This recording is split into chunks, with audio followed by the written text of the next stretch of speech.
Bonjour à toutes et à tous. J'ai assisté cet après-midi à l'atelier sur la qualité de l'emploi dans l'ESS.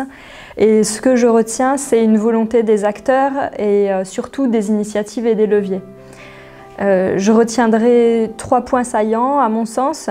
La première des choses, c'est que dans le partage des échanges, il y a eu vraiment cette mention que chaque acteur a finalement une partie de la solution et qu'il y a sans doute un enjeu de coordination entre les acteurs pour se faire agréger les solutions, trouver les meilleurs dispositifs pour améliorer ces conditions dans l'emploi dans l'ESS et surtout dans une dynamique d'innovation sociale quelque part.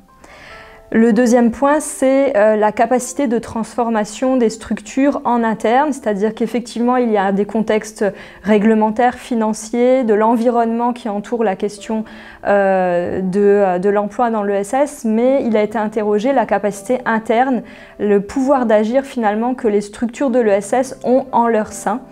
Et donc de mobiliser à la fois la question de la formation des dirigeants, la formation des encadrants et la formation des salariés. Évidemment, le modèle économique a été aussi mis en évidence sur la question de l'aide à domicile, par exemple. Le dernier point, c'est aussi ce qui a été évoqué dans les échanges, la capacité contributive des parties prenantes.